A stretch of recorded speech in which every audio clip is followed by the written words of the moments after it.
أعوذ بالله من الشيطان الرجيم.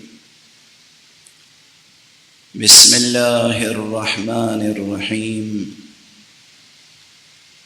الحمد لله رب العالمين، والصلاة والسلام على أشرف الخلائق أجمعين، سيدنا وسيد الأولين والآخرين، حبيبنا وحبيب إله العالمين، إمام المرسلين وخاتم النبيين، شفيع المذنبين ورحمة للعالمين، أبي القاسم المصطفى محمد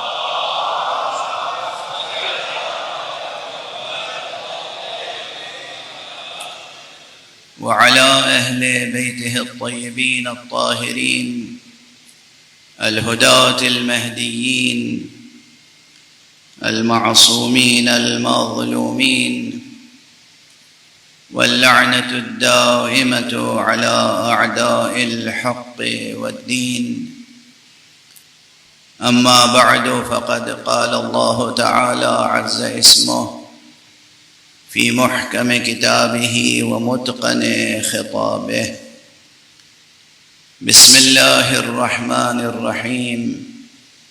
ولقد أرسلنا موسى بآياتنا أن أخرج قومك من الظلمات إلى النور وذكرهم بأيام الله، إن في ذلك لآيات لكل صبار شكور. صدق الله العلي العظيم.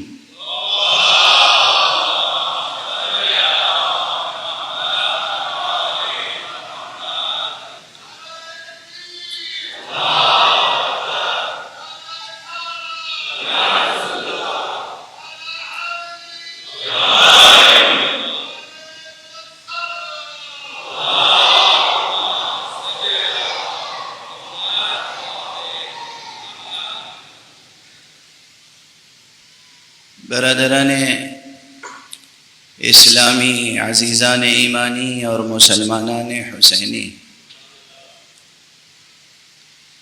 قرآن حکیم کے سورہ مبارکہ ابراہیم کی ایک آیت آپ حضرات کے سامنے تلاوت کرنے کی سعادت حاصل کی ہے۔ یہ آیت اس سفر میں نے اس سے قبل بھی اپنی مجلسوں کا عنوان قرار دیا ہے اس آیت کو،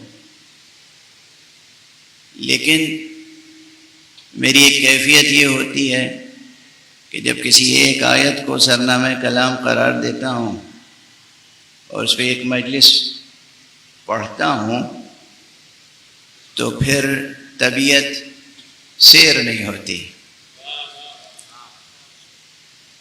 جیسے آپ کسی شیریں چشمے کے پاس پہنچیں اور ایک جرعہ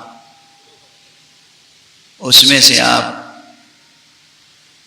لیں اور پی لیں تو پھر اس چشمے کے پانی کی خنکی اور شیرینی اور لطافت مجبور کرتی ہے کہ آپ اس میں سے کچھ اور پیتے چلیں۔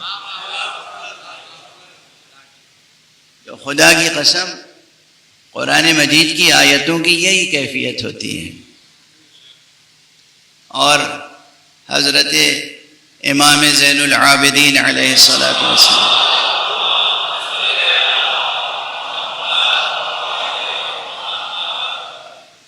کا ارشاد گرامی بھی اس تشبیہ کو تقویت پہنچاتا ہے۔ آپ نے اپنے جملے میں بجائے چشمے کے خزانے کا ذکر کیا ہے کہ قرآن مجید کی ہر آیت ایک خزانہ ہے، ایک کنز ہے۔ تو قرآن مجید کی تلاوت کرنے والے پر یہ لازم ہے کہ جب وہ کسی خزانے کے پاس پہنچے تو اس میں دیکھے تو کہ کیا کیا جواہر موجود ہیں۔ اب یہ آیت کریمہ، اس کا بظاہر ترجمہ آپ حضرات کے ذہنوں میں محفوظ ہوگا، چونکہ کم سے کم 3 مجلسیں تو میں اس آیت پہ گزارش کر چکا ہوں۔ بظاہر الفاظ یہ ہیں کہ وَلَقَدْ أَرْسَلْنَا مُوسَىٰ بِآيَاتِنَا، اور ہم نے یقیناً موسیٰ کو بھیجا اپنی نشانیوں کے ساتھ، اپنی آیتوں اور اپنے معجزات کے ساتھ، أَنْ أَخْرِجْ قَوْمَكَ مِنَ الظُّلُمَاتِ إِلَى النُّورِ، کہ اے موسیٰ تم اپنی قوم کو ظلمتوں سے نور کی طرف نکال کر لے جاؤ۔ وَذَكِّرْهُمْ بِأَيَّامِ اللَّهِ، اور اپنی قوم کو ایام خدا کی یاد دہانی کراؤ۔ إِنَّ فِي ذَلِكَ لَآيَاتٍ لِكُلِّ صَبَّارٍ شَكُورٍ، کہ اس میں ہر خوب صبر کرنے والے کے لیے اور خوب شکر کرنے والے کے لیے بہت آیتیں ہیں۔ ترجمہ تو مکمل ہو گیا۔ جب آپ یہ ترجمہ پڑھیں تو کیا یہ سوال ذہن میں قائم نہیں ہوتا کہ ظلمات سے نور کی طرف اخراج کے معنی کیا ہوتے ہیں؟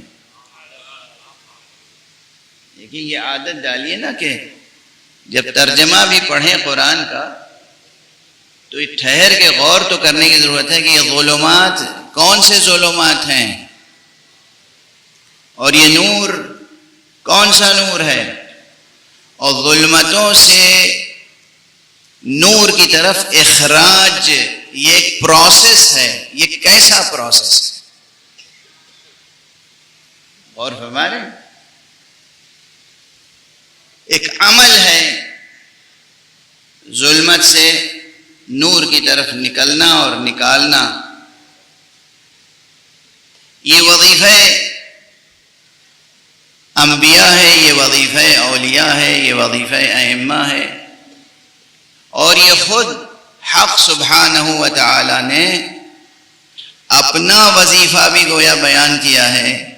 عرض کر چکا ہوں، صرف یاد دہانی اور اس کے بعد تازہ بحث آپ کے سامنے گزارش کروں گا کہ جب آپ آیت الکرسی پڑھتے ہیں تو آیت الکرسی کے بعد 2 آیتیں اور بعض مقامات پر پڑھنے کی تاکید کی گئی ہے۔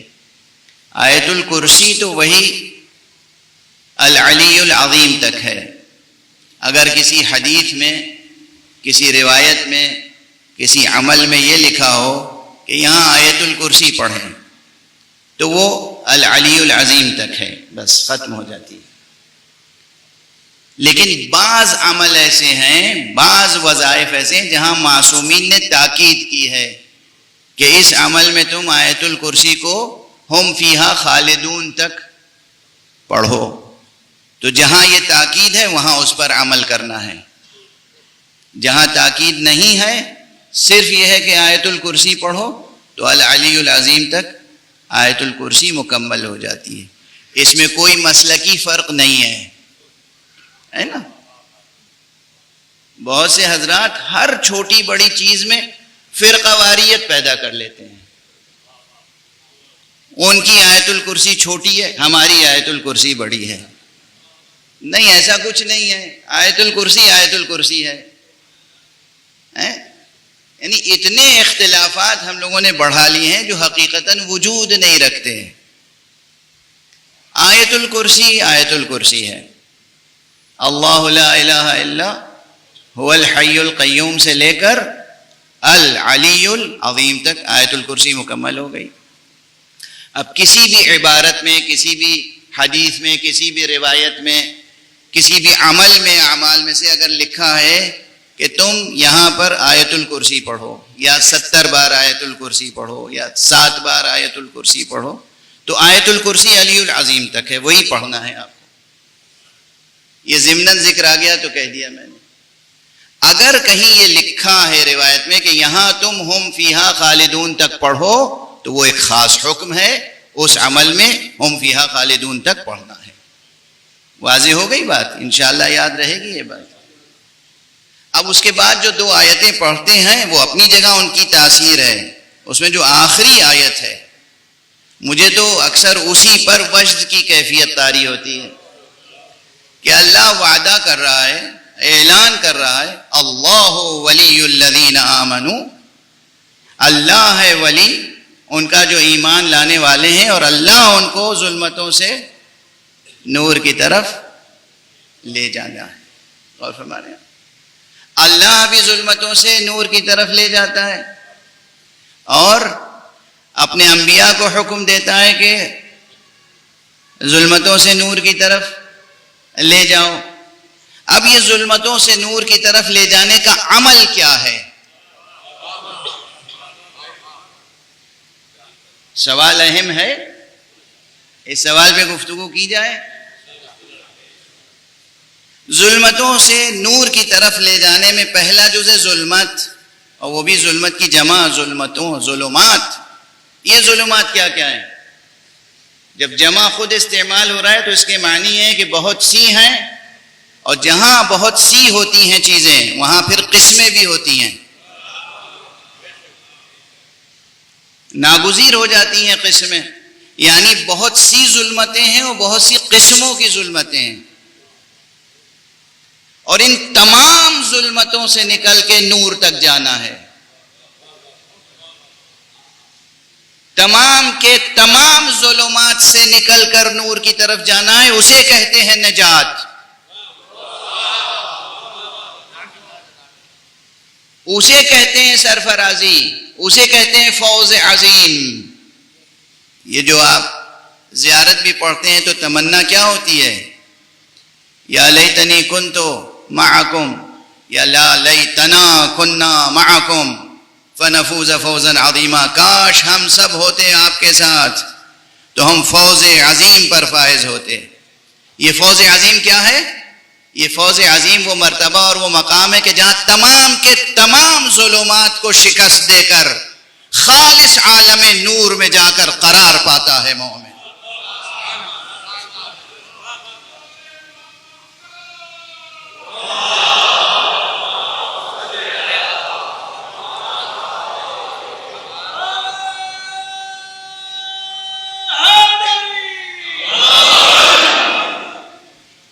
تو اب میں حالانکہ زیادہ دیر تک زحمت نہیں لوں گا کیونکہ بحث سنگین ہے جو پیش نظر ہے آج میرے، اور توقع ہے فرش عزا پر بیٹھنے والے افراد کی ذہانتوں سے کہ وہ اس کو بہت آسانی سے انشاءاللہ قبول فرمائیں گے۔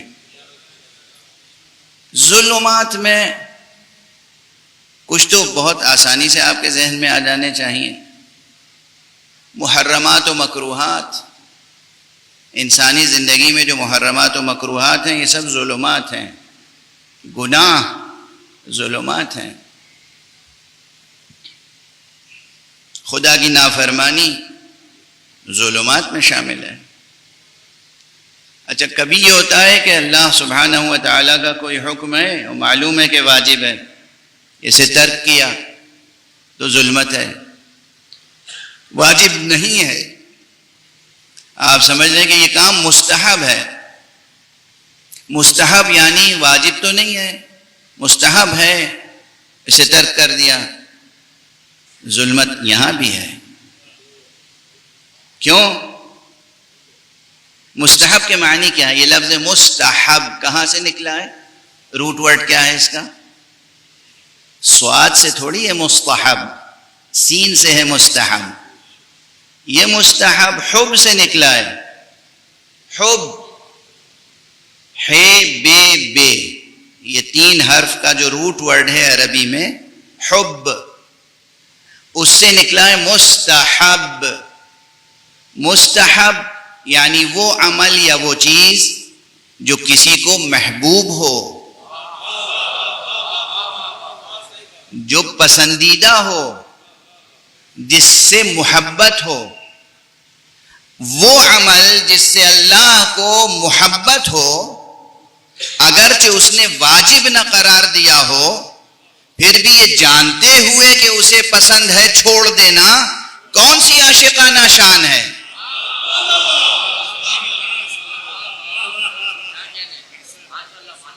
فرض کیجئے کہ آپ اس فقیر کو اپنے گھر دعوت پہ بلا لیں کھانے کے لیے. اب یہ مرحوم و مغفور علامہ خطیب اعظم بانی تنظیم المکاتب علامہ سید غلام عسکری صاحب قبلہ طابہ ثرا پروردگار ان کے درجات بلند فرمائے، انہوں نے کسی مومن سے بربنائے مزاح ایک جملہ کہا تھا، تو میں اس کو نقل کر کے آگے بڑھ جاتا ہوں. ایک بزرگ تھے ان کے مریدوں میں سے، اور صبح سے شام تک مجلسوں کا سلسلہ جاری تھا. جب جناب مولانا غلام عسکری صاحب قبلہ تشریف لائے ممبر پہ، تو وہ نیچے سے ان کے اس مرید نے بار بار کہا، آقا آپ آج، مولانا آپ آج حقوق مومن بیان کر دیجئے، علامات مومن بیان کر دیجئے، مومن کی پہچان کیا ہے. تو اب ان کو اس وقت ذرا سا خوش طبعی کا مظاہرہ مقصود ہوا. انہوں نے کہا بھائی 100 کی سیدھی ایک ہے، مومن کی علامت یہ ہے کہ وہ کھلانے والا ہوتا ہے، مولوی کی علامت یہ ہے کہ وہ کھانے والا ہوتا ہے. یہ میں نے ایسے ہی عرض کر دیا تاکہ بچے اور جوان بھی ذرا بیدار ہو جائیں. فرض کیجئے کہ آپ نے مجھے بلا لیا اور آپ کو میری پسند و ناپسند کا علم ہے، تو کھانا تو ہوتا ہے بھوک مٹانے کے لیے. بنیادی طور پہ کھانا ہوتا ہے بھوک مٹانے کے لیے. آپ نے بہت سی چیزیں ایسے لا کے رکھ دی جس سے بھوک مٹ سکتی ہے، مگر جو چیز مجھے پسند ہے اگر وہ نہیں رکھی تو گویا آپ نے میرا احترام نہیں کیا، گویا آپ نے دوستی کا حق ادا نہیں کیا. آپ کو معلوم ہے کہ مجھے یہ پسند ہے اور آپ بلا رہے ہیں دعوت میں اور پھر آپ وہ چیز نہیں رکھ رہے ہیں. کیا آپ نے مجھے جانور سمجھا ہے کہ صرف پیٹ بھرنے کے لیے بلا رہے ہیں؟ واضح ہوئی بات. یہ مثال یاد رہے گی نا. اس مثال کو میں نے صرف اس لیے دیا ہے کہ اللہ ہے، رسول ہیں، ائمہ ہیں، وہ آپ کے اللہ ہے، خالق ہے، مالک ہے، رازق ہے، معبود برحق ہے. اس کی اطاعت ہم پر لازم ہے، اور اطاعت کی بنیاد بھی اس نے محبت پر رکھی ہے، جبر پر نہیں رکھی. جبرن وہ اپنی اطاعت نہیں کراتا، بر بنائے محبت اطاعت کا طلبگار ہے. اور جب بر بنائے محبت اطاعت کا طلبگار ہے، اس اطاعت میں آپ اسی چیز کو چھوڑ دیں جسے وہ پسند کرتا ہے. تو کون سی اطاعت ہوئی؟ اب اگر واجب ادا کر دیا اور مستحبات سے بغیر کسی سبب کے، ہاں اگر کوئی سبب ہے، مانع ہے، یعنی معلوم ہے کہ مولانا صاحب کو میٹھا پسند ہے اور یہ بھی معلوم ہے کہ مولانا صاحب پرہیز نہیں کرتے ہیں، اور یہ بھی معلوم ہے کہ انہیں شوگر ہے، مریض ہیں ذیابیطس کے، تو اب دوست پر لازم ہے کہ کھانا تو کھلائے مگر شیرینی نہ لائے سامنے. یہ ایک الگ بات ہوئی نا. یہاں علت ہے، سبب ہے، کوئی وجہ ہے، کوئی مجبوری ہے، اور یہ نہ لانا بھی دوستی ہے، لے آنا اور پیش کرنا دشمنی ہے. واضح ہوئی بات. کوئی سبب ہو ٹھیک ہے، مستحب چھوڑ دیں، بلا سبب مستحب چھوڑ دینا. فرصت ہے کہ ہم 2 رکعت نماز پڑھیں واجب، اور اس سے زیادہ 2 رکعت نماز اور ہم فجر کی مستحب پڑھ لیں، نافلہ فجر جسے کہتے ہیں، مگر ہم جان بوجھ کر بغیر کسی مرض کے، بغیر کسی علت کے، اور ہم وہ 2 رکعت چھوڑ دیں. یہ تو نافلہ ہے، مستحب ہے، صرف واجب پڑھ لیں. تو معلوم ہے کیسی روشنی ہوگی؟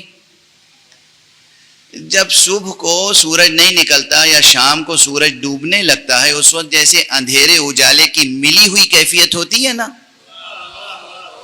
وہ روشنی تو نصیب ہوگی. لیکن جیسے نصف النہار کے وقت سورج کی روشنی ہوتی ہے یا شب بدر میں چاند کی روشنی ہوتی ہے، اس روشنی سے محروم رہیں گے. لیکن لازم کیا ہے کہ تمام ظلمتوں سے نکل کر خالص نور تک پہنچیں.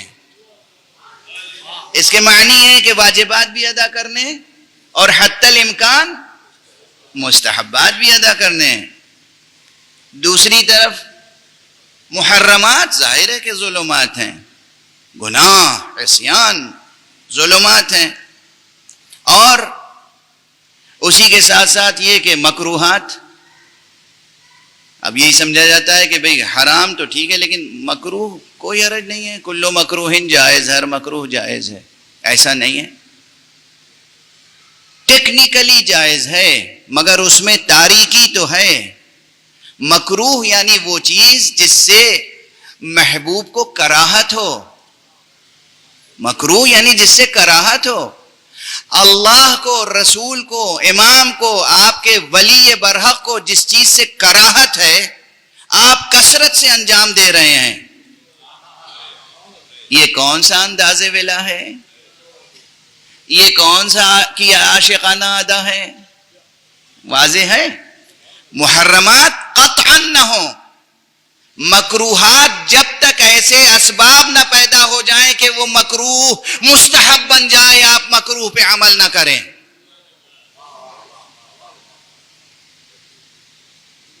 بڑی سنگین بحث ہے. جیسے ہم نے کہا مستحب نہ چھوٹے جب تک کہ کوئی سبب نہ ہو، مکروہ بھی انجام نہ پائے جب تک کہ کوئی سبب نہ ہو. اگر یہ عادت پڑ گئی، یہ مزاج بن گیا، طبیعت ٹھہر گئی اس اسلوب زندگی پر، وے آف لائف یہ ہو گیا کہ ہم سے واجبات نہیں چھوٹتے. واجبات تو دور کی بات ہے، سوچ بھی نہیں سکتے خواب و خیال میں کہ واجب چھوٹ جائے. مستحب بھی عموماً نہیں چھوٹتے. محرمات تو بہت دور ہیں کہ انجام پا جائیں. ہم سے تو مکروہات پہ عمل نہیں ہو پاتا کیونکہ یہ خیال رہتا ہے اس محبوب حقیقی کو یہ چیزیں ناپسند ہیں تو ہم انجام کیسے دے سکتے ہیں.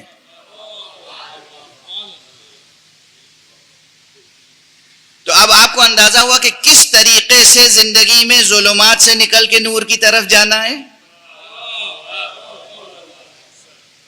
آپ کو اپنے ارادے اور اپنے اختیار سے ظلمتوں سے نکل کے نور کی طرف جو سفر طے کرنا ہے وہ کس طرح طے کرنا ہے.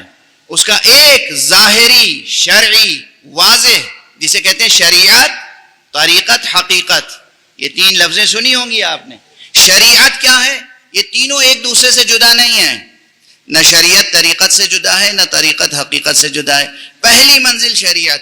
شریعت میں یہ ہے منزل ظلمات سے نکل کے نور کی طرف جانے کی. واجبات ادا ہوں، مستحبات ادا ہوتے رہیں حتی الامکان، محرمات سے قطعاً تعلق نہ ہو، مکروہات ترک ہوتے رہیں حتی الامکان، حتی الوسع، جہاں تک ممکن ہے. اور اس کے بعد جسے ہم آپ مباح سمجھتے ہیں، مباح یعنی کرنے میں بھی کوئی حرج نہیں ہے، نہ کرنے میں بھی کوئی حرج نہیں ہے. جو اہل اللہ ہیں، جو اہل دل ہیں، جو اہل معرفت ہیں، جو اہل عشق ہیں، وہ بھی مباحات میں سوچتے ہیں کہ آخر اس کو انجام دینے کا فائدہ کیا ہے. چونکہ جب انسان محو ہو کسی ایک صورت میں تو مجمع میں لاکھ حسین بیٹھے ہوں کسی دوسرے کو دیکھتا بھی نہیں.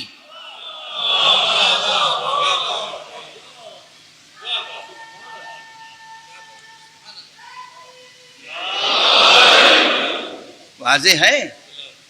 آپ کو کسی ایک سے عشق ہے، مجمع میں وہ موجود ہے. ہو سکتا ہے دنیا کی نگاہ میں اس سے بھی زیادہ حسین تر لوگ ہوں، لیکن آپ کو جس سے عشق ہے اس سے نگاہ ہٹے گی آپ کی. حالانکہ دوسروں پہ نگاہ ڈالنا حرام نہیں ہے، حرام نہیں ہے. چہرے پہ نگاہ ڈالنا ویسے حرام نہیں ہے. آپ جب محو ہیں، مستغرق ہیں، ڈوبے ہوئے ہیں کسی کی محبت میں تو کسی اس کے علاوہ کسی اور کی طرف توجہ بھی نہ ہوگی، التفات بھی نہ ہوگا، گوشے چشم سے بھی دیکھنا پسند نہ کریں گے. اسی کو کہتے ہیں کہ عشق الہی میں جب مستغرق ہو جاتا ہے کوئی عارف تو پھر واجبات ترک ہوتے، مستحبات ترک نہیں ہوتے، مکروہات پہ عمل نہیں ہوتا، محرمات پہ عمل نہیں ہوتا، مباحات اس کے لیے مکروہ کے درجے پہ آ جاتے ہیں. وہ ہے اور عشق الہی، وہ ہے اور خدا کی پسند، وہ ہے اور آقا کی پسند، وہ ہے اور مولا کی پسند. جب اس طرح سفر طے ہوتا ہے، جب مباحات بھی انسان اپنے لیے بغیر سبب انجام نہ دے، اس وقت سمجھے کہ ظاہری طور پر یعنی مقام شریعت میں وہ ظلمات کو شکست دے کر نور تک پہنچ چکا ہے. ایک صلوات پڑھ دیجئے محمد والے.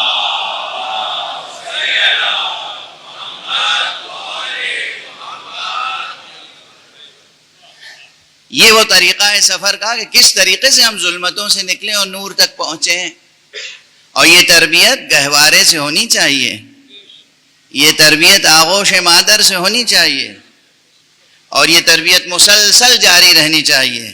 ایک منزل وہ ہوتی ہے کہ جب ماں بچے کی حفاظت کرتی ہے مکروہات سے، ایک منزل وہ ہوتی ہے جب بچہ گھر سے باہر نکلنے لگتا ہے تو پھر باپ نگرانی کرتا ہے، مدرسے میں جاتا ہے تو استاد نگرانی کرتا ہے. پھر ایک وہ منزل آتی ہے کہ انسان اپنے نفس کی خود نگرانی کرتا ہے، خود مراقبت کرتا ہے کہ کوئی عمل ہم سے ایسا نہ ہونے پائے جو خلاف استحباب ہو، جو خدا کی پسند کے برخلاف ہو. یہ ایک منزل. اب دوسری منزل کی طرف اشارہ کر دوں. ایک وہ سفر ہے، یہ تو ہمیں جب نکلنا ہے ظلمات سے نور کی طرف، تو یہ ایک راستہ ہے اور ناگزیر راستہ ہے، اس کا بدل کوئی نہیں ہے. یہ نہیں ہے کہ ہم نعرے بہت لگاتے ہیں تو پھر ہمارے لیے باقی چیزیں سب مباح ہو گئیں، کوئی فریضہ ہم پر عائد ہی نہیں ہوتا. یعنی بعض ایسے، نعوذ باللہ من ذالک، نعوذ باللہ، 1000 بار نعوذ باللہ، میرے کانوں تک یہ آوازیں آئی ہیں، تحریری طور پر شکایتیں آئی ہیں، سوالات آئے ہیں کہ ہم تو علی والے ہیں، ہمارے اوپر شریعت کا اطلاق نہیں ہوتا. استغفر اللہ ربی واتوب الیہ، اطلاق نہیں ہوتا. آپ علی والے ہیں، آپ ہی پر شریعت کا اطلاق ہوتا ہے.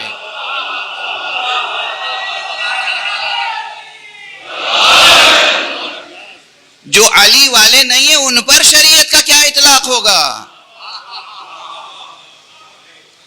ہم علی والے ہیں، ہمیں علی تک پہنچنا ہے تو علی تک پہنچنے والا راستہ ہمیں اختیار کرنا ہے، اور وہ شریعت ہے. جو علی والا نہیں ہے، علی تک جانا ہی نہیں چاہتا، اسے راستے کی کیا فکر؟ ہم پر ہی اطلاق ہوتا ہے شریعت کا. ایک بار کہہ لیا علی ولی اللہ، پھر اس کی لاج رکھیں. اسی لیے حضرت امام جعفر صادق علیہ السلام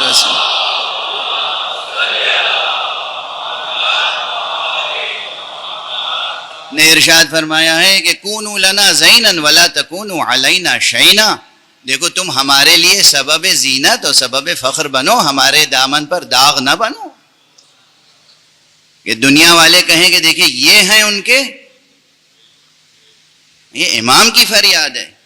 امام چونکہ ہم علی والے ہیں تو سب سے زیادہ ذمہ داری شریعت پر عمل کرنے کی، شریعت کی حفاظت کرنے کی ہم پر عائد ہوتی ہے. یہ ایک رخ کہ ہمیں کس طریقے سے ظلمات سے نکل کر نور مطلق تک، نور خالص تک پہنچنا ہے. اگر ہم یہ کوشش کریں گے تو معصوم نے فرمایا ہے کہ السعی منا والاتمام من اللہ. کوشش کرنا ہمارا کام ہے، بندوں کا، مخلوقات کا، اور اس کوشش کو بارور کرنا خدا کا کام ہے. بالکل ویسے ہی کہ جیسے کسی زمین کو آپ جوتتے ہیں، بوتے ہیں، سینچتے ہیں، دانہ ڈال دیتے ہیں، اتنا کام آپ کا ہے.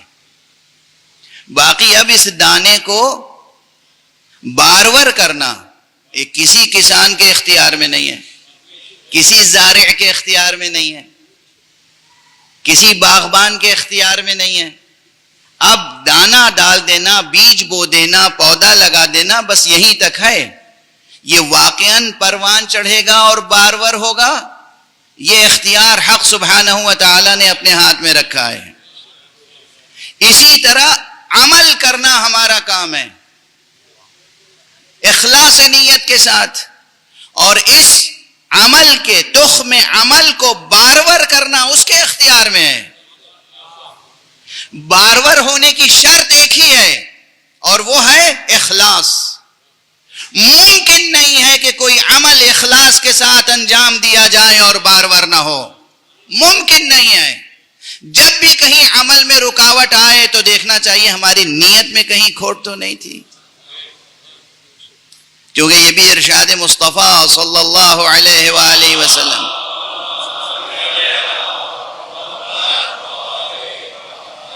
فرمایا ہے، اور کیا عظیم ارشاد ہے، فرماتے ہیں کہ ما کان للہ ینمو، ما کان للہ ینمو. بظاہر یہ 4 الفاظ ہیں مگر عظیم الفاظ ہیں، پیغمبر کے الفاظ ہیں.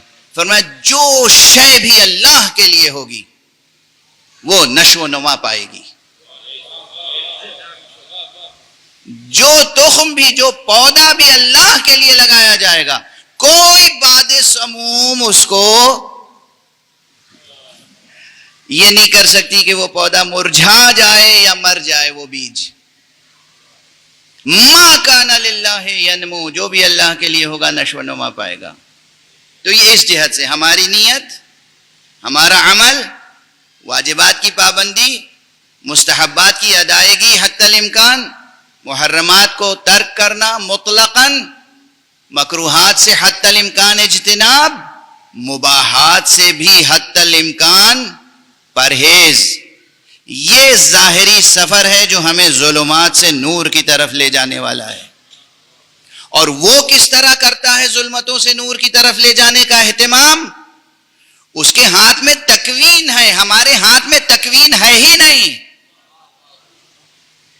تکوین ہمارے اختیار میں نہیں ہے، اس لیے ہماری حدیں عمل کی کیا ہیں؟ شریعت، تشریع. تکوین اس کے ہاتھ میں. تکوین اور تشریع کے معنی یہ ہے، جو بچے ہیں، جوان ہیں، ان کے لیے تکوین کہتے ہیں بنانا، اور تشریع کہتے ہیں قانون بنانا. تو قانون اعتباری چیزیں ہوتی ہیں اور تکوین حقیقت سے جڑی ہوئی ہوتی ہے، وجودی حقیقت ہے. یعنی آنکھیں تو ہم نہیں بنا سکتے، آنکھیں بنانا اس کا کام ہے. آنکھوں میں نور ہم پیدا نہیں کر سکتے، آنکھوں میں نور پیدا کرنا اس کا کام ہے. اس کے حکم پر ہم یہ کر سکتے ہیں کہ کہاں آنکھیں بند رکھنی ہیں، کہاں آنکھیں کھولنی ہیں.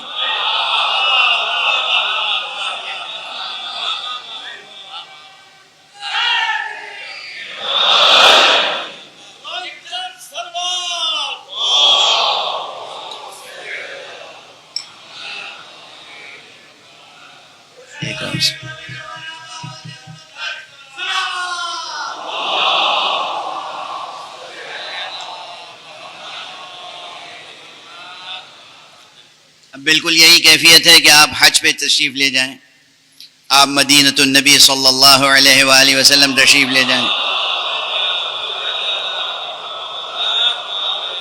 آپ نجف تشریف لے جائیں، کربلا تشریف لے جائیں، کاظمین تشریف لے جائیں، سامرہ تشریف لے جائیں، خراسان تشریف لے جائیں، اور سامنے آپ کے گنبد ہو، معصوم کا گنبد.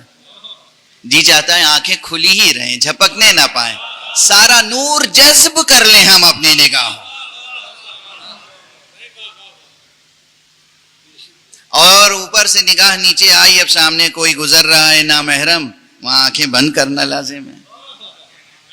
آنکھیں اس لیے بھی بند کرنا لازم ہے کہ یہ نور نظر بے جا ضائع نہ کیا جائے، بے جا ضائع نہ کیا جائے. یہ وہ ریاضت ہے شریعت کے دائیں. میں نے عرض کیا کہ آنکھیں دینا خدا کا کام ہے، یہ کان بنانا اور اس میں یہ میکینزم اور یہ ٹیکنیکلٹیز اور یہ تمام اس کا اسٹرکچر حساب، یہ اس کی فیزیولوجی کہ کان کیسا ہو، اس کے اندر کی ہڈیاں کیسی ہوں، کس طریقے سے یہ آواز جائے گی اندر اور سنیں گے، اور یہ بنانا اللہ کا کام ہے. ہمیں کہا تم کان تو نہیں بنا سکتے، اس میں صلاحیت نہیں، یہ ہمارا کام ہے. تم پر یہ پابندی ہے کہ سنو تو اچھی باتیں سنو، بری باتیں ہونے لگے تو کان بند کر لو، اٹھ کے چلے جاؤ وہاں سے. تو ہمارے حدود شریعت پر عمل. اللہ سبحانہ و تعالیٰ کے اختیار میں تکوین ہے، چونکہ اس کے اختیار میں تکوین ہے تو وہ پھر تکوینی طریقے سے ظلمتوں سے نکال کے نور تک لے جاتا ہے. یہ جو مسلسل عمل ہے نا، رات آتی ہے پھر ہم دیکھتے ہیں رات کافور ہو گئی، دن ہو گیا. یہ رات کا کافور ہو کے دن ہو جانا یہ ایک علامت ہے کہ کیسے ظلمتیں مٹتی ہیں اور نور پیدا ہوتا ہے. یہ علامت ہے، یہ علامت ہے. اور جتنے مادی چیزیں ہیں پھر وہ ظلمات میں شمار ہوتی ہیں. میٹر کیا ہے؟ ہماری اصطلاح میں ظلمات میں سے ہے. اب اس کی مثال یوں رکھ لیجئے، کیوں ظلمات میں سے؟ صاحب مادے میں کیا خرابی ہے؟ سب سے بڑی خرابی یہی ہے کہ کسی روشنی کے سامنے رکھ دیجئے کوئی مادی چیز، اندھیرا کر دیتی ہے. سایہ کس کا ہوتا ہے؟ مادی چیز کا سایہ ہوتا ہے. جو چیز سایہ پیدا کرے وہ خود کیا ہوگی؟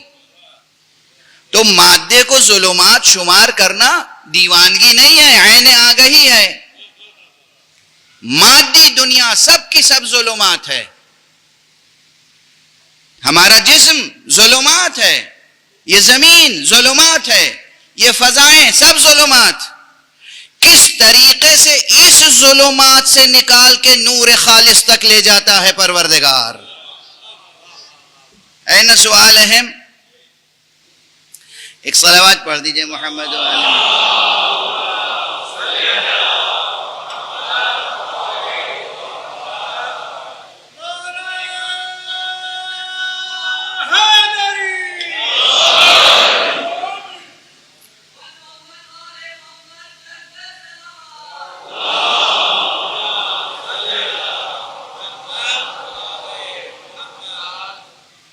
حق سبحانہ و تعالیٰ جب دیکھتا ہے کہ یہ شخص، کوئی شخص، یہ میرا بندہ ہے، اس کے دل میں نور محبت ہے، تو پھر وہ اس کی روح کو تقویت عطا فرماتا چلا جاتا ہے. روح قوی ہوتی چلی جاتی. یہ روح کس طرح قوی ہوتی ہے، نفس کس طرح پاک سے پاک تر ہوتا چلا جاتا ہے. لیکن یاد رکھیے گا بنیادی طور پہ جو نفس ہے یہ پاک ہے. نفس حقیقتاً نفیس ہے. یہ وہ گوہر آبدار اور گوہر نفیس ہے جو حق سبحانہ و تعالیٰ نے ودیعت کیا ہے، آپ کو اس جسم میں چھپا کر رکھا ہے، اس کی دی ہوئی چیز ہے. تو اس نفس کو اور پاک سے پاک تر بناتا ہے. یہاں پر یاد آتے ہیں ہمارے تاریخ اسلام میں بعض حضرات کہتے ہیں کہ ان سے بڑا کوئی فلسفی پیدا نہیں ہوا، اور ان کا نام محمد ابن ابراہیم اور لقب صدر الدین اور صدر المتعلہین شیرازی ہے. یعنی عام زبان میں ان کو ملا صدرہ شیرازی کہتے ہیں.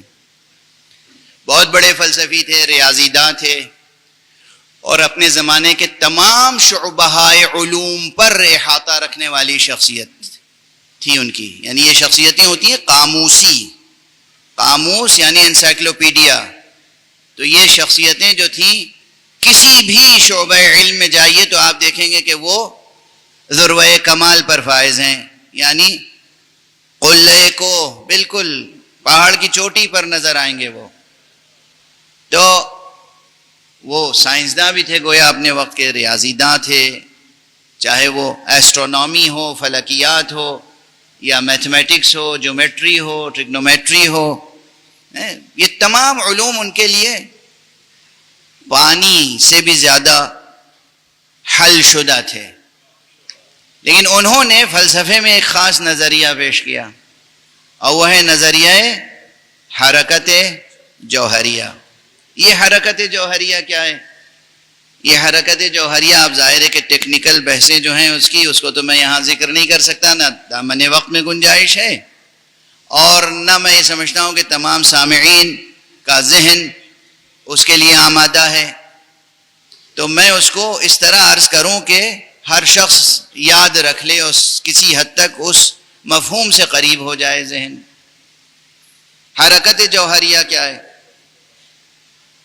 پہلے قدیم زمانے میں یہ تصور ہوتا تھا کہ حرکت عرض ہے، جوہر میں ممکن نہیں ہے، بلکہ جوہر پر عارض ہوتی ہے، سبسٹنس پر عارض ہوتی ہے، خود سبسٹنس کے اندر موومنٹ نہیں ہے۔ یہ تھی پرانی سائنسی بنیاد اور پرانی فلسفیانہ گویا اصول۔ ملا صدرہ نے اسے تبدیل کیا اور یہ کہا کہ نہیں، سبسٹنس میں بھی حرکت ہے۔ اگر اس پر غور کریں تو پھر تصور اعراض پر بھی بہت بحث ہوتی ہے، وہ سب بالکل خالص فلسفیانہ بحثیں۔ سبسٹنس میں بھی حرکت ہے، یعنی گویا کہ سبسٹینشیل موومنٹ ان سبسٹنس۔ اس کی مثال کیا ہے؟ جوہر میں حرکت ہے، جوہر یعنی ہمارے آپ کے مادے میں، جوہر میں حرکت ہو رہی ہے۔ حرکت کا کام کیا ہے؟ حرکت ہو رہی ہے کا کیا مفہوم ہے؟ حرکت کا بھی تصور کیا ہے؟ صرف ہلنا ڈلنا حرکت ہے؟ ہوا چلی اور درخت کی پتیاں ہل گئیں، اسے حرکت کہتے ہیں؟ فلسفے میں حرکت اس کو نہیں کہتے۔ فلسفیکل ٹرمینالوجی میں ٹیکنیکلی حرکت اسی کو کہتے ہیں کہ جب کسی شے میں کمال کی طرف حرکت پیدا ہو۔ قوت کا فعلیت حاصل کرنا کمال ہے، یہ کمال کا سفر جب طے ہوگا تب حرکت صادق آئے گی، ورنہ حرکت صادق نہیں آئے گی۔ سمجھے آپ؟ یہ جب ہم حرکت کہہ رہے ہیں تو اب یہ سب وضاحتیں کرنی پڑتی ہیں کہ صاحب آپ تو سمجھتے ہیں کہ وہ ٹہنیاں ہل رہی ہیں، حرکت ہو رہی ہے۔ وہ آپ نے کسی بھی پتھر کو ٹھوکر مار دی، یہاں سے وہاں لڑکتا ہوا چلا گیا، حرکت ہو رہی ہے۔ ارے یہ سب کار عبث ہے۔ حرکت اس لیے کہتے ہیں کہ کسی شے میں جو خصوصیتیں، جو صفتیں پوشیدہ ہیں، وہ صفتیں عیاں ہو جائیں، اسے کہتے ہیں حرکت۔ فلسفے کی اصطلاح میں وہ ہے کمال کی طرف سفر۔ کمال کی طرف سفر کا نام ہے حرکت۔ حق سبحانہ و تعالی نے ہر شے میں ودیعت فرمائی ہے، یہ حرکت، کہ شے ہمیشہ اپنے کمال کی طرف سفر کرتی رہے، ہر شے۔ اور یہ آپ کے اندر، ہمارے اندر بھی موجود ہے۔ ہمارے شریعت پر عمل سے اس حرکت میں مدد حاصل ہوتی ہے کہ ہمارا نفس تقویت پاتا جائے اور ظلمتوں کو شکست دے کر نور کی طرف سفر کرتا چلا جائے۔ ٹھہر کے ایک چھوٹی سی مثال دے دوں تاکہ بات واضح ہو جائے۔ گلاب کو کیوں پسند کرتے ہیں لوگ؟ یا اس کے رنگ کے لیے، اور اس سے بھی بڑھ کر اصل کیا ہے؟ خوشبو کے لیے۔ ورنہ ہم تو یورپ میں رہتے ہیں ایسی جگہ کہ جہاں کے پھولوں میں خوشبو نہیں ہوتی۔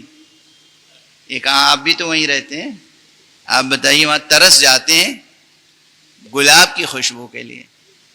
ایسے پھول ملتے ہیں نظر آنے میں دیدہ زیب ہیں لیکن ان میں خوشبو نہیں ہے، تو پھر اس کو دوبارہ دیکھنے کا بھی جی نہیں چاہتا۔ گلاب اپنی خوشبو کے لیے ٹھیک ہے، اچھا یہ خوشبو کیسے پیدا ہوتی ہے؟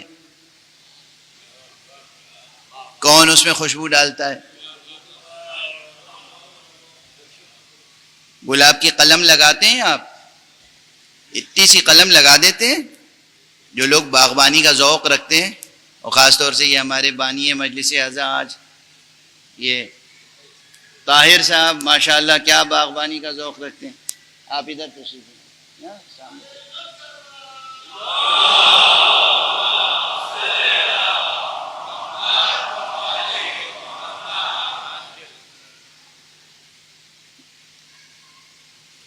قلم لگا دیا آپ نے اور اس میں ممکن ہے ایک آدھ کانٹے بھی ہوں، لیکن پھول بہرحال نہیں ہوتا اس وقت، اور اس کو سونگھیے تو خوشبو بھی کچھ نہیں ہوتی.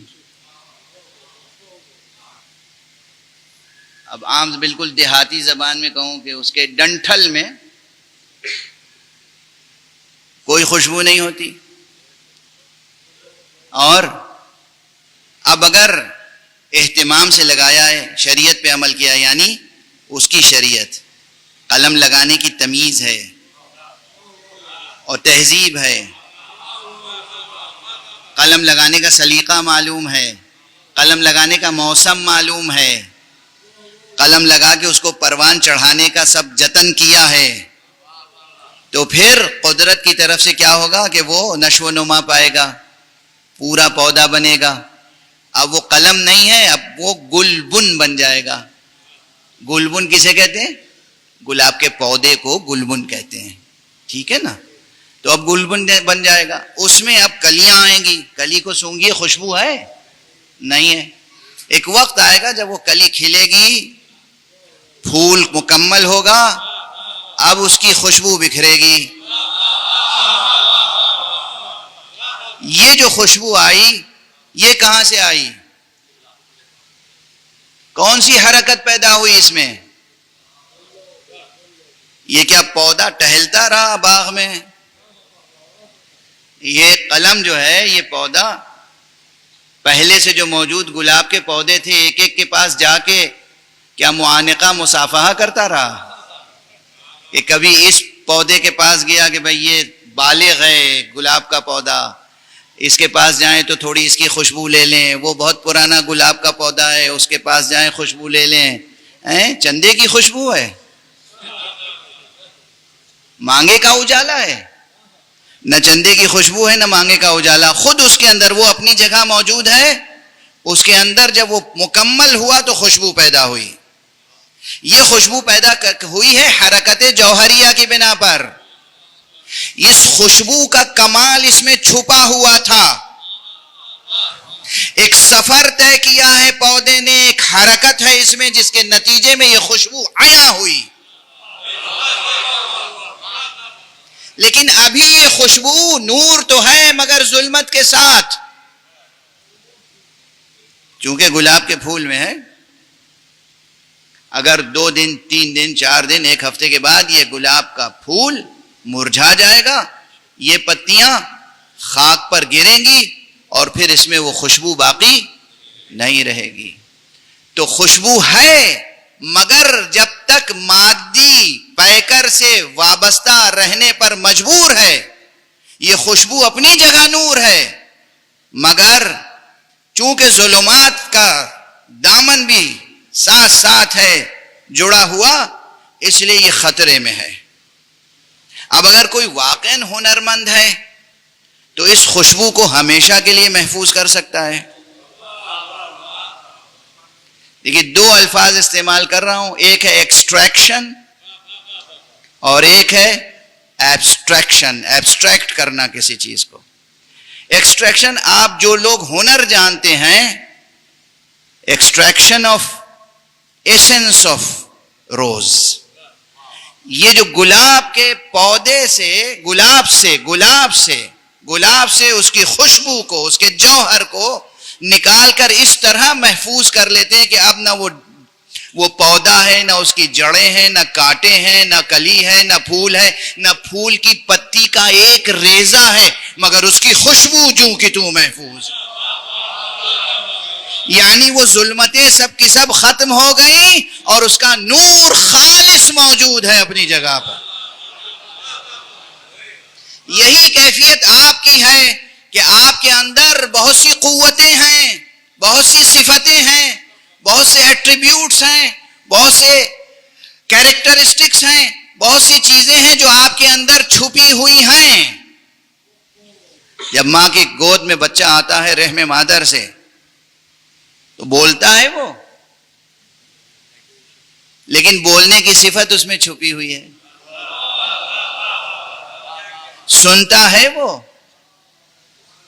پوری باتیں سن نہیں پاتا، اور سنتا بھی ہے تو سمجھ نہیں پاتا، سمجھنے کی صفت اس میں چھپی ہوئی ہے.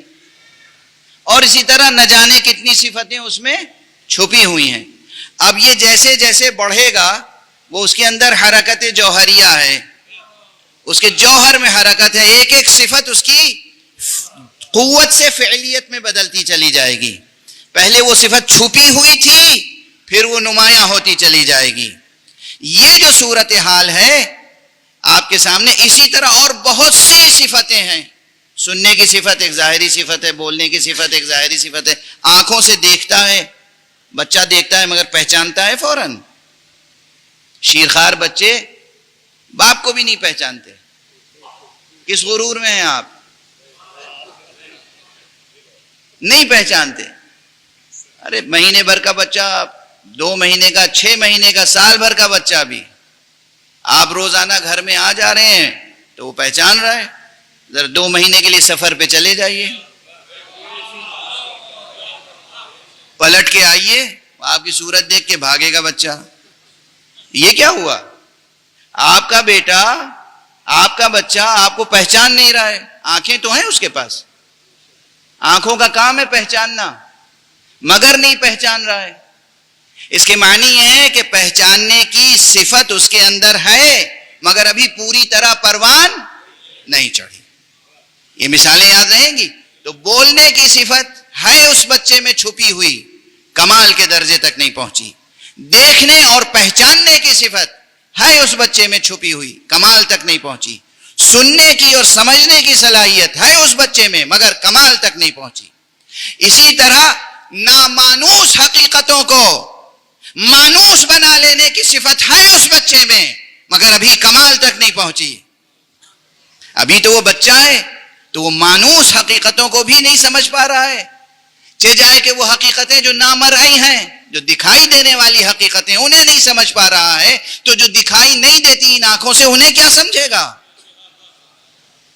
وہ اپنے باپ کو نہیں پہچانتا, باپ سامنے کھڑا ہے اور یہ نہیں سمجھتا کہ یہ باپ ہے, تو وہ اس کو کیسے سمجھے گا کہ جس نے پردے غیب میں رہتے ہوئے باپ کو باپ بنایا؟ تو ایک منزل کمال کی یہ ہے کہ وہ بچہ اتنا بڑا ہو جائے کہ وہ اپنے باپ کو پہچان سکے. دوسری منزل یہ ہے کہ وہ اس کو پہچان سکے جس نے باپ کو باپ بنایا ہے.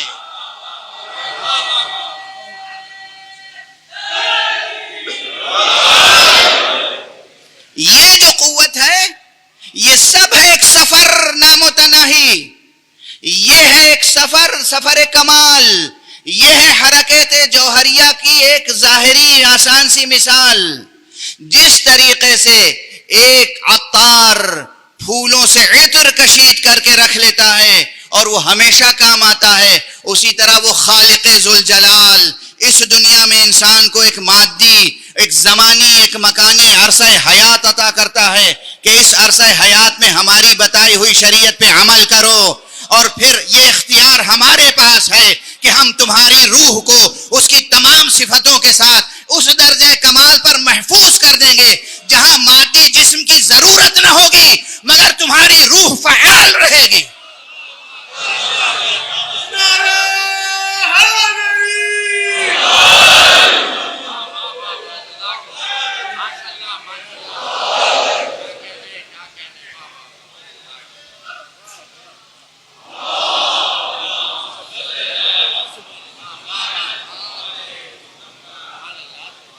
اب یہ فقرہ آیت کا سمجھ میں آیا؟ اس ایک فقرے میں اور کتنے بیانات ہیں؟ وقت ختم ہو گیا, میری طاقت بھی جواب دے رہی ہے. تو اس ایک فقرے میں وَلَقَدْ أَرْسَلْنَا مُوسَىٰ بِآيَاتِنَا أَنْ أَخْرِجْ قَوْمَكَ مِنَ الظُّلُمَاتِ إِلَى النُّورِ, اور ہم نے یقیناً موسیٰ کو بھیجا اپنی نشانیوں کے ساتھ, اپنی آیتوں کے ساتھ, اپنے معجزات کے ساتھ. کس لیے؟ کہ تم اپنی قوم کو ظلمتوں سے نکالو, نور کی طرف لے جاؤ. اور میں نے عرض کیا تھا کسی مجلس میں اسی سفر میں کہ یہاں اگر اعتبار تفسیر نہیں, تفسیر بالرائے نہیں, مقام تعویل, اگر موسیٰ کو ہٹا کے امام حسین کا نام رکھ دیں, اللہ نے منتخب کیا تھا، مشیت حق نے منتخب کیا تھا آقا امام ابو عبداللہ الحسین علیہ السلام کو.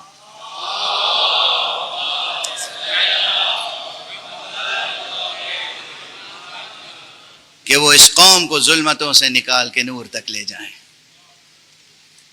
اگرچہ میں یہیں سے کچھ جملے مصائب کے عرض کروں تو معال مجلس حاصل ہو جائے گا، مگر ایک مقام اور اجازت دیں تو میں عرض کر دوں، صرف ایک مقام.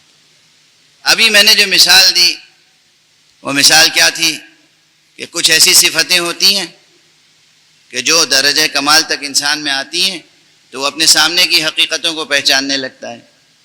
یعنی بچہ بڑا ہو کے باپ کو پہچاننے لگتا ہے، پھر وہ ایک اور کمال عقلی و عرفانی حاصل ہوتا ہے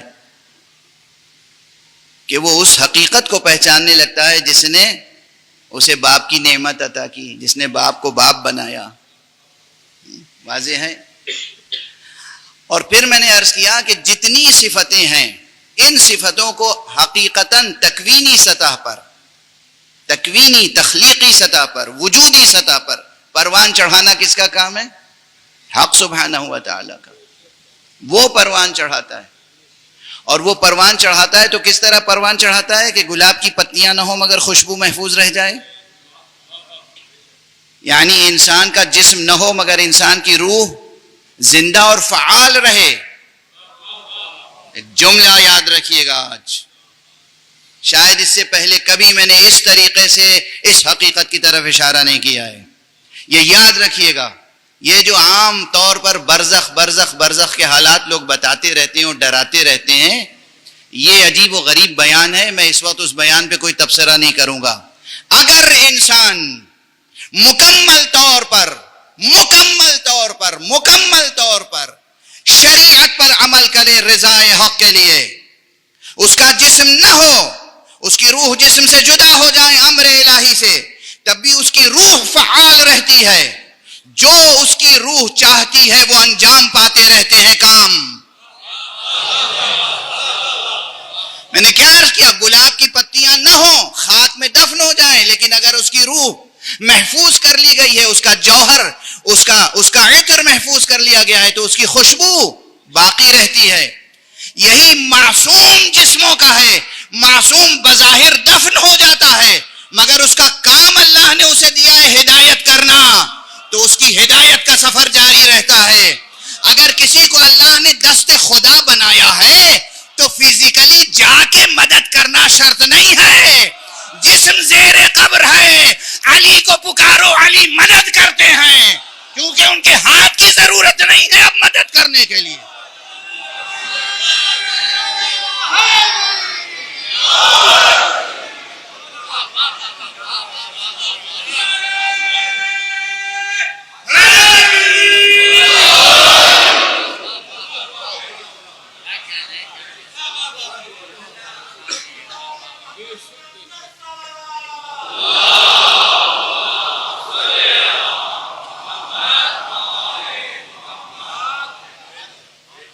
بھئی آپ کسی کی مدد کرتے ہیں تو کبھی ہوتا ہے ہاتھ سے گئے، سنبھالا، پکڑا، اٹھایا، یہ مدد ہوئی. کوئی گرتا ہوا ہو انسان تو آپ اسے دوڑ کے پکڑتے ہیں اپنے ہاتھوں سے، لیکن جس نے سفر کمال طے کیا ہو اور خدا نے اسے سفر کمال طے کرایا ہو، یہ تو مثال دے رہا ہوں نا. یہاں بھی ان معصومین کی مدح کا حق ادا کہاں ہو سکتا ہے؟ یہ تو مثال ہے عام انسان کی کہ پیدا ہوئے اور پھر سفر کمال طے کیا. عام بچہ زبان منہ میں لے کے پیدا ہوتا ہے مگر بول نہیں سکتا. پہچان اس کی یہ ہے جس کو اللہ نے سفر کمال کے ذروۂ بالا پر پیدا ہی کیا ہو کہ وہ پیدا ہوتے ہی جیسے ہی رحل نبوت پہ آتا ہے تو پیام الہی کو دہرانے لگتا. صلوات پڑھ دیجئے محمد و آلہ.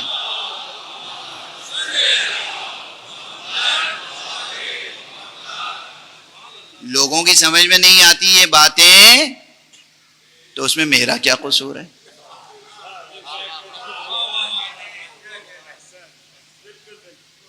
لوگوں کی سمجھ میں نہیں آتی یہ باتیں. پیدا ہوتے ہی امیر المومنین علی ابن ابی طالب علیہ السلام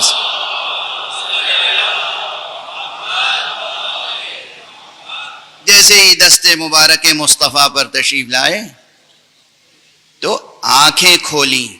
ابھی میں نے مثال دی تھی، بچہ پیدا ہوتا ہے باپ کو بھی نہیں پہچانتا. بچہ پیدا ہوتا ہے سنتا نہیں سمجھتا نہیں. جیسے ہی دست مبارک پر آنکھیں کھولی، مصطفیٰ کو پہچانا، تب تو مصطفیٰ نے کہا کہ تم نے اپنی نظر کے لیے مجھے مخصوص کیا ہے تو میں اپنے علم کے لیے تمہیں مخصوص کر رہا ہوں. اس بچے نے دیکھا بھی، پہچانا بھی، سنا بھی، سمجھا بھی، اور جیسے ہی پیغمبر نے کہا کہ میں اپنے علم کے لیے تمہیں مخصوص کر رہا ہوں، ایسا کن فیکونی ارادہ تھا کہ قرآن زبان علی پر گویا ہو گیا. صلوات پڑھ دیں محمد و آلہ.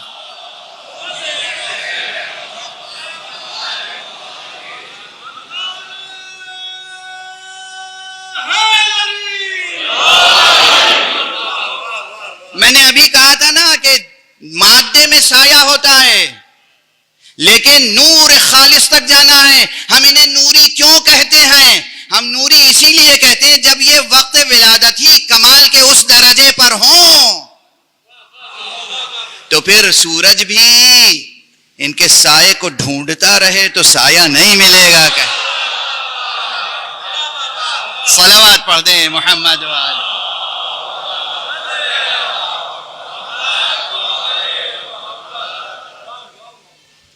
یہ سب وجودی حقیقتیں ہیں، یہ وجودی حقیقتیں. بس گفتگو تمام. میں نے عرض کیا تھا کہ مدد کرنا یہ چاہیں تو اس ہاتھ کے محتاج تھوڑی ہیں. کوئی مدد کے لیے پکارے تو یہ چل کے جانے کے لیے محتاج تھوڑی ہیں. منطق فلسفہ لے کے تشریف لاتے ہیں ابتدائی منطق کی کتابیں پڑھنے والے کہ جب کیسے ممکن ہے اس جگہ پر ہوں اور اس جگہ پر ہوں اور اس جگہ پر ہوں اور اس جگہ پر ہوں. بہرحال زمانی ہیں، مکانی ہیں، کیسے ممکن ہے ایک وقت میں ایک شخص جزئی قضیہ شخصی، وہ کیسے ممکن ہے کہ بہت سی جگہوں پہ پہنچے. سبحان اللہ سبحان اللہ. یہ منطق ہم نے بھی پڑھی ہے جناب، وہ طبیعیات ہم نے بھی پڑھی ہے، شرح طبیعیات ملا صدرہ بھی پڑھی ہے، اس پہ جتنے حواشی ہیں وہ بھی پڑھے ہیں. کوئی عبارت آپ کی سمجھ میں نہ آتی ہو تو مجھ سے آ کے مباحثہ کر لیجئے گا. عاجزی سے کہہ رہا ہوں، غرور سے نہیں. معلوم ہے کہ غرور اور تکبر کا ٹھکانہ جہنم ہے. میں تو اس سرور میں کہہ رہا ہوں جو سرور حب علی ہے.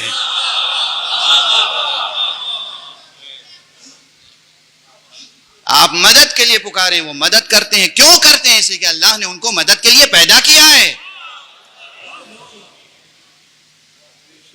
آپ طلب ہدایت کریں، وہ ہدایت کرتے ہیں. اور چونکہ وہ ذروہ کمال پر، درجہ کمال پر فائز ہیں تو اگرچہ پہلے بھی یہ کیفیت تھی لیکن اس کی نمایاں کیفیت تب ہوتی ہے جب وہ شہادت پر فائز ہو جائیں، ظاہری شہادت پر. اب تلاوت کے لیے زبان کی احتیاج نہیں ہوتی. سر نو کے نیزہ پر ہے اور تلاوت کا سلسلہ جاری ہے. بس مجلس تمام ہوئی. پروردگار ان شہداء کو جو شہدائے راہ عزائے حسینی ہیں بلند سے بلندتر درجہ کرامت فرمائے. مرحوم نیر زیدی اور ان کے برادران بڑا رتبہ پایا انہوں نے، شہید راہ عزائے حسینی ہوئے. وقت بہت گزر چکا مگر میں نے خواب دیکھا ہے اور وہ خواب گویا کہ رویائے صادقہ ہے میرے لیے. خاص طور سے شہید سید نیر زیدی کو میں نے دیکھا کہ ان کا گھر حرم امام حسین علیہ السلام سے متصل تعمیر ہوا ہے. حرم امام حسین علیہ السلام سے متصل، درمیان میں ایک دیوار ہے، ادھر ان کا گھر ہے، وہ اس میں تشریف فرمائے. میں گیا ہوں، مجھے مہمان بلا رہے ہیں. میں نے سر اٹھا کے دیکھا تو دیکھا کہ دیوار کے ادھر امام حسین علیہ السلام کا حرم مبارک ہے. آقا حسین کی محبت میں اور ان کی عزاداری میں کوئی شہید ہو جائے تو خدا اسے کیا رتبہ عطا کرتا. بہت صبر کیا ان کے اہل خانہ نے، ان کے اقربا نے، ان کے اعزاء نے، ان کے دوستوں نے. اور حصول شہادت پر شکر کیا. اس لیے بھی یہ آیت اس وقت مناسبت رکھتی تھی کہ ان تذکروں میں نشانیاں ہیں، آیتیں ہیں ان کے لیے لکل صبار شکور، ہر اس شخص کے لیے جو خوب صبر کرنا جانتا ہو. یاد رکھیے گا کہ سفر ارتقاء روحانی یہ ہے کہ انسان صبر پر صبر کرتا جائے، شکر پر شکر کرتا جائے، صبر پر صبر کرتا جائے، شکر پر شکر کرتا جائے. حرف شکایت زبان پہ آنے نہ پائے، گلہ زبان پہ آنے نہ پائے. اور یہ سلیقہ سکھائے گا کون؟ یہ سلیقہ ہمیں سید سجاد سکھائیں گے، یہ سلیقہ ہمیں زینب کبریٰ سکھائیں گی. کیا شکر کے سجدے کیے ہیں،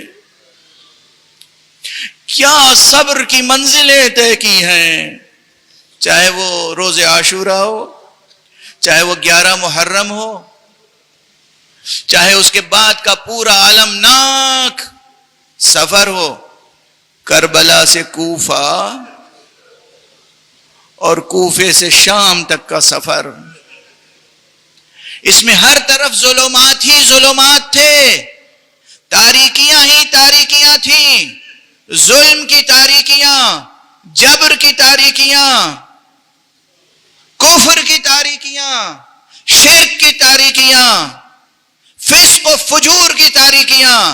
اس میں اگر نور تھا تو بس سید سجاد کے سجدوں کا نور تھا، جناب زینب کبریٰ کی نمازوں کا نور تھا. توجہ تو فرمائیں کہ بی بی زینب وہ ہیں جن کے لیے موجود ہے کہ شام غریبہ بھی بی بی کی نماز شب قضا نہیں ہوئی.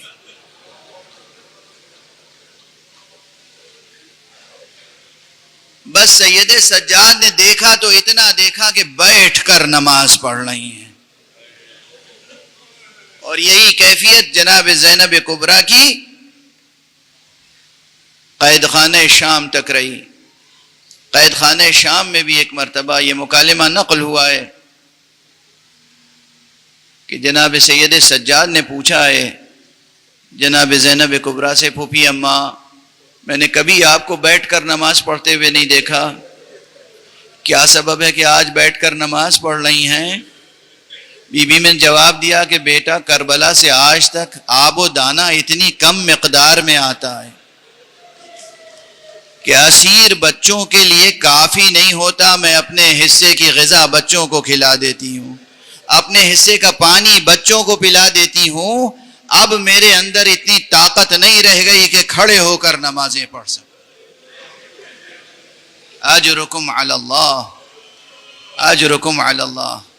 یہ صبر پر صبر کرنے والے، یہ شکر پر شکر کرنے والے، یہ اللہ کے وہ منتخب بندے تھے کہ جنہوں نے عملاً دکھایا ہے کہ کس طریقے سے ظلمتوں سے نکل کے نور تک پہنچا جاتا ہے، نور مطلق تک. وہ خود نوری تھے، نورانی تھے، بلند ترین مرتبہ وجود پر فائز تھے، مگر ہمارے اور آپ کے لیے یہ زحمتیں اٹھا رہے تھے کہ کس طریقے سے اپنے نفس پر ضبط کیا جاتا ہے، اختیار قائم کیا جاتا ہے، اپنے نفس پر اختیار حق کو کس طرح محکم و مستحکم کیا جاتا ہے. کتنے مصائب کے واقعات ہیں. مورخین نے کہاں لکھے؟ مورخین کو کیا غرض تھی؟ مورخین ان کے وفادار کب تھے؟ ہم جب واقعات بیان کرتے ہیں تو لوگ سوال کرتے ہیں کہ فلاں کتاب میں نہیں ہے، فلاں کتاب میں نہیں ہے، فلاں کتاب میں نہیں ہے. ان مصنفین کو اہل بیت سے نسبت کیا تھی؟ یہ ہمارے خاندان کے مصائب ہیں، آلام ہیں، واقعات ہیں جو ہم تک سینہ بسینہ دہن بدہن پہنچے ہیں. کس طریقے سے جناب بی بی زینب نے کتنے مقامات پر جناب سید سجاد کو ظاہری طور پہ سہارا دیا ہے. آپ سب مسلسل سن رہے ہیں، بس تذکر اور تذکرہ اس لیے ہوتا ہے، دہرائی جاتی ہیں باتیں تاکہ معال مجلس حاصل ہو جائے. ان آنسوؤں سے ہمارے اور آپ کے نفس کا تزکیہ ہو اور ظلمتوں کو شکست دے کر نور کی طرف سفر جاری رکھا جا سکے. پہلی منزل تو وہی ہے کہ جہاں خیمے جل رہے تھے اور جناب سید سجاد خود اپنے قدموں سے ان جلتے ہوئے خیموں سے بھڑکتے ہوئے شعلوں سے باہر نہیں آ سکتے تھے. ایک مرتبہ جناب زینب کبریٰ داخل ہوئی ہیں بھڑکتے ہوئے شعلوں میں اور اپنی پشت مبارک پر لے کر باہر آئیں. یہ پہلا مرحلہ تھا. دوسرا مرحلہ وہ تھا کہ جب قتل گاہ سے گزارا جا رہا تھا.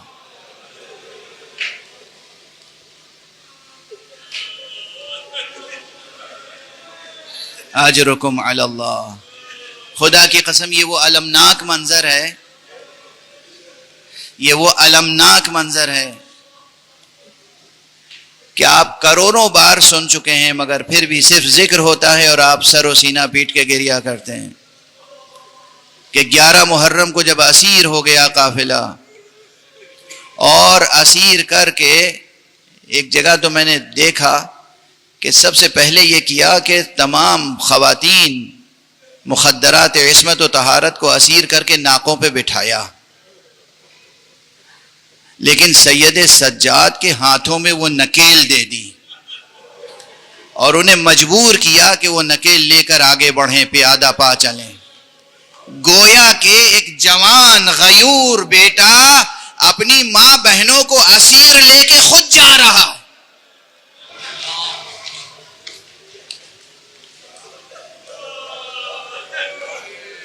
اور اسی ضمن میں بس اس وقت ایک آخری بات، دشمنوں کو یہ معلوم تھا، یہ اندازہ تھا کہ آقا حسین اپنی ایک بچی سے بہت محبت کرتے ہیں.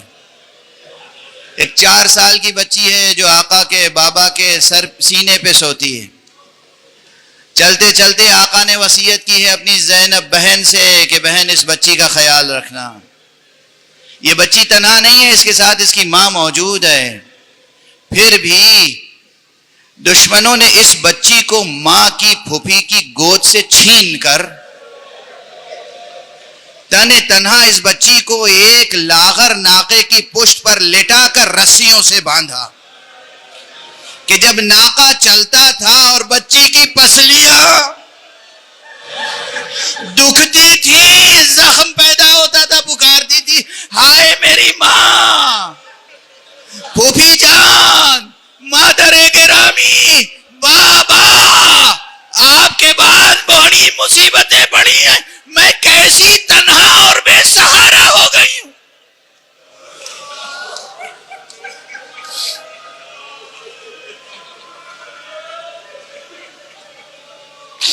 انا للہ و انا الیہ راجعون رضا بقضائہ و تسلیما لامرہ. انا للہ و انا الیہ راجعون رضا بقضائہ و تسلیما لامرہ. انا للہ و انا الیہ راجعون رضا بقضائہ و تسلیما لامرہ.